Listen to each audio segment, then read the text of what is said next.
Baik, assalamualaikum warahmatullahi wabarakatuh. Baik, di sini saya akan melanjutkan mereview buku mengenai tentang rekonstruksi sejarah Al-Quran uh, dan sejarah teks Al-Quran. Mungkin langsung saja.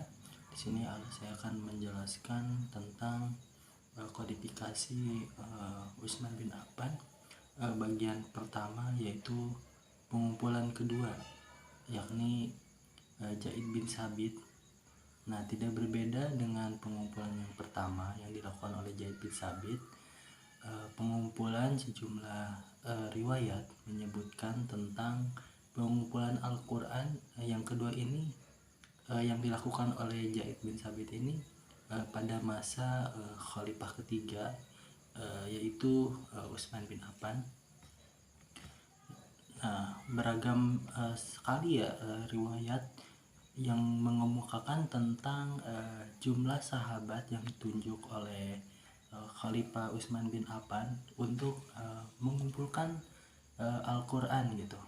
Nah, namun mayoritas riwayat menyebutkan bahwa pengumpulan Al-Quran di masa Utsman ini dilakukan oleh sebuah komisi.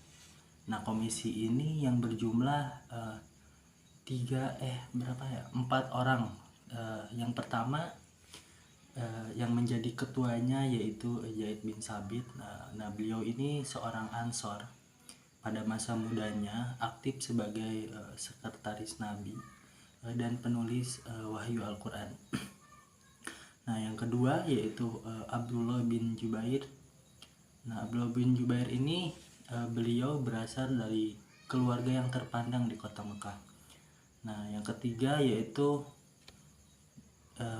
Sa'id bin Halis. Nah, dikabarkan bahwa setelah pemecatan Walid bin Uqbah, nah ia ditunjuk sebagai menggantikan posisi sebagai gubernur di Kufah hingga tahun ke-34 Hijriah. Dan yang terakhir yaitu Abdullah bin Haris. Nah, ia berasal dari keluarga Makhzum yang dikemukakan di Mekah. Jadi meskipun ditetapkan bahwa komisi dibentuk oleh Utsman ini, yaitu mengumpulkan Al-Quran dari berbagai sumber dan menyalin ke dalam mushaf-mushaf. Nah, yang kemudian dikirim ke berbagai kota di metropolitan ketika itu. Nah, pengumpulan pada masa Utsman ini merupakan upaya untuk menyeragaman teks Al-Quran langsung ke bagian kedua, yakni penyebaran mushaf Utsmani. Terdapat beberapa riwayat-riwayat yang beragam mengenai berapa jumlah mushaf Utsmani yang berhasil diselesaikan oleh penulisnya. Nah, namun menurut pandangan yang diterima secara luas menyebutkan bahwa satu mushaf ini disimpan di Madinah dan ketiga mushaf lainnya dikirim ke Damaskus, Basrah, dan Kufah. Nah, setelah penyebaran mushaf Utsmani ini, berbagai mushaf atau fragmen Al-Quran dimusnahkan atas perintah Khalifah. Nah, menurut otoritas Muslim, pemusnahan Al-Quran ini dilakukan dengan cara membakarnya sehingga tidak tertinggal satupun. Nah, selanjutnya yaitu bagian ketiga, yakni varian mushaf Utsmani. Nah, varian mushaf Utsmani ini telah sampai ke tangan kita. Nah, itu melalui karyanya dari Abu Ubaid, nah yakni dari kitab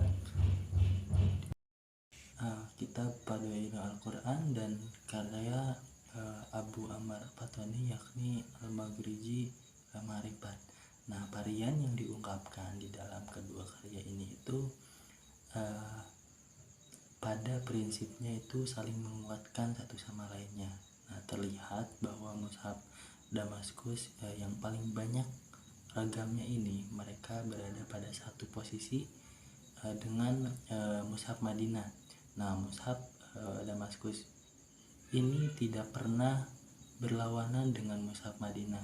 Sementara itu mushaf Basrah tidak pernah bersamaan pada suatu titik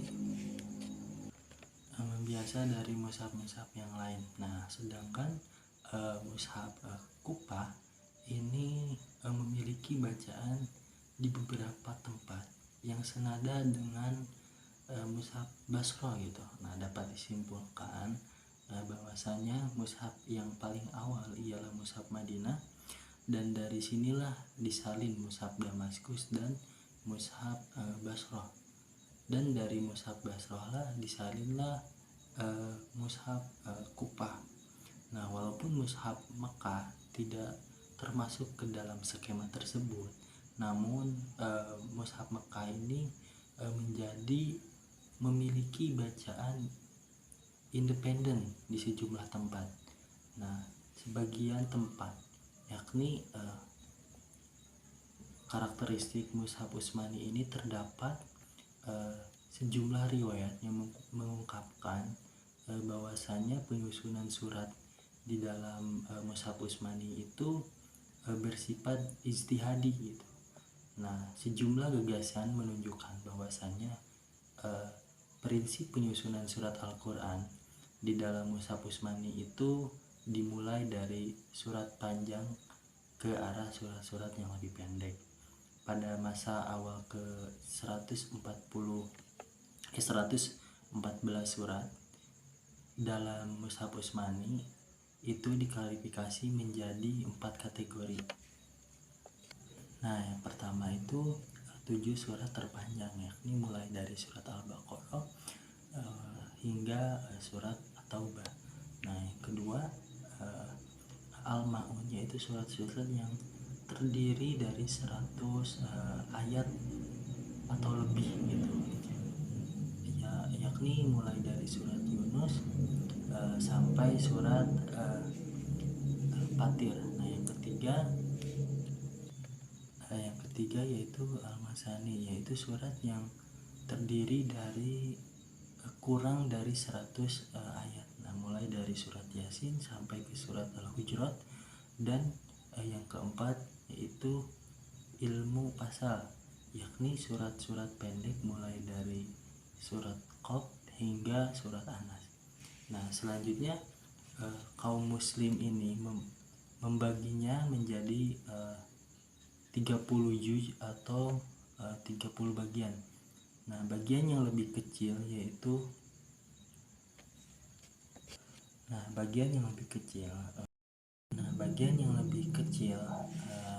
adalah membagi juz menjadi 2 bagian. Nah, selanjutnya ke bab 7, yakni otoritas dan integritas mushaf Utsmani. Nah, bagian pertama tentang hadis dan integritas mushaf Utsmani. Nah, mushaf Utsmani ini dipandang telah mencakup keseluruhan wahyu ilahi yang diterima oleh Nabi Muhammad SAW.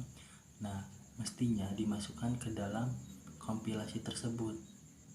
Namun tetapi sejumlah riwayat yang sampai kepada kita menunjukkan bahwa ada wahyu lain yang tidak terekam secara tertulis gitu. Nah, sebagian besar dikemukakan oleh para ulama tentang nasikh mansuh gitu. Nah, sebagian lainnya itu diskusi. Nah, langsung ke bagian kedua, yakni sekte Islam terhadap integritas mushaf Utsmani. Nah, di dalam dunia Islam sendiri muncul beberapa keraguan di kalangan sekte-sekte tertentu terhadap integritas mushaf Utsmani ini gitu.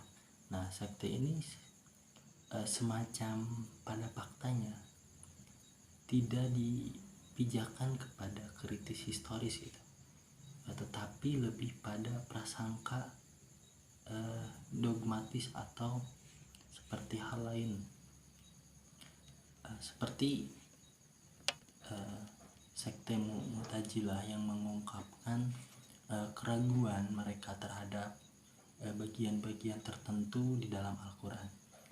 Dan ada juga sekte Maimunah dari Khawarij yang menolak eksisnya surat Yusuf. Kalangan tertentu dari sekte Syiah menuduh bahwa Utsman telah menggantikan dan tidak mengungkapkan ke dalam kualifikasinya sebagian besar dari Al-Quran.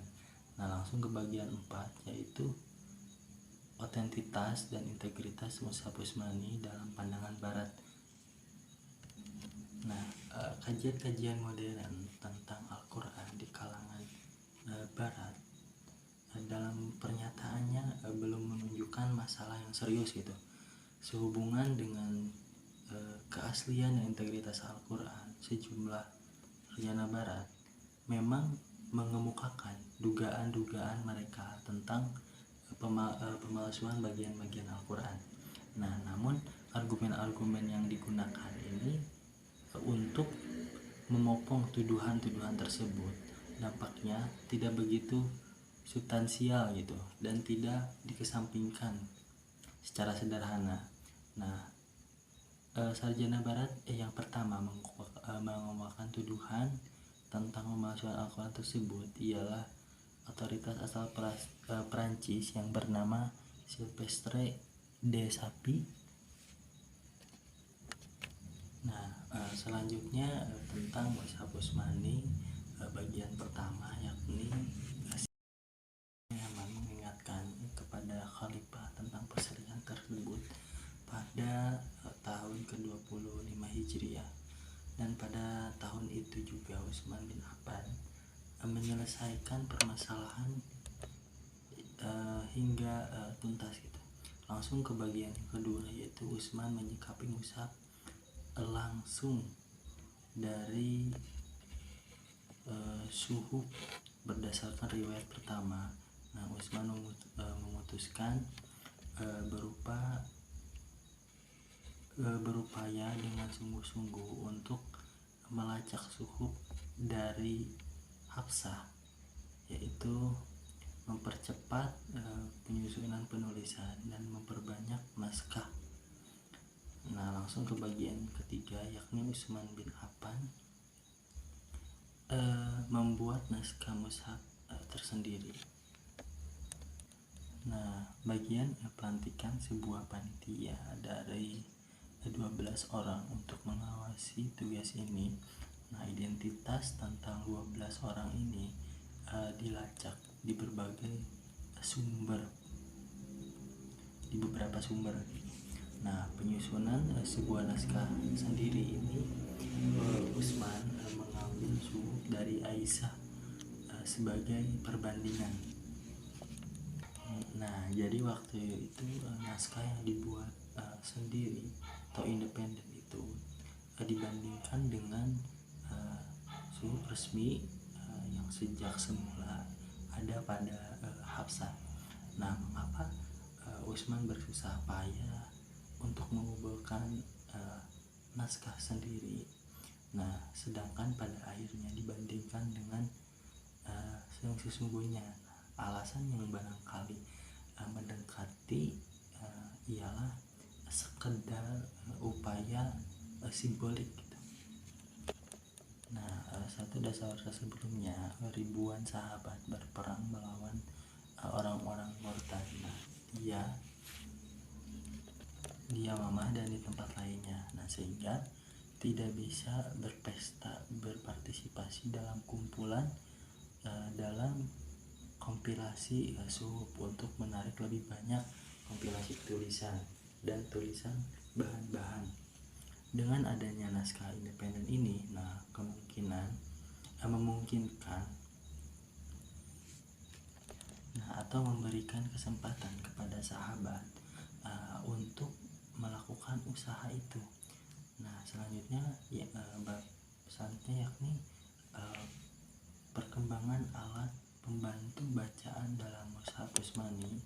Nah, di sini kita akan mengulas secara ringkas tentang beberapa alat bantu visual gitu. Nah, dalam perkembangan estetika yang dimasukkan oleh para penulis di dalam mushaf ini, nah bagian yang pertama yakni tentang pemisahan surat. Nah, pada awal mushaf Utsmani ini tidak memiliki tanda atau pemisah surat. Nah, permulaannya tiap surat biasanya ditemui melalui ungkapan lafaz Bismillahirrahmanirrahim. Nah, yang biasanya ditulis dengan jarak sedikit lebih renggang. Nah, selanjutnya bagian yang kedua yakni tanda pemisah ayat. Nah, mushaf Samarqandi dinisbatkan kepada mushaf Utsmani, yakni kemungkinan bahwa ia merupakan kompilasi dari yang aslinya gitu.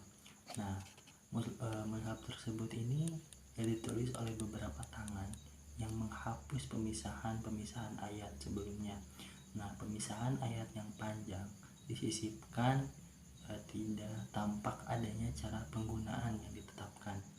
Nah, setiap penulis bebas untuk menentukan pilihannya sendiri untuk pelengkapnya gitu atau lebih jelasnya.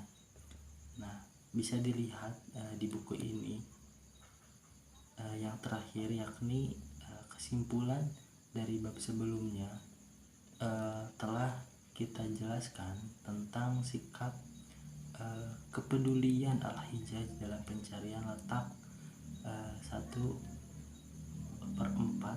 dan 1/7 dalam Al-Quran gitu.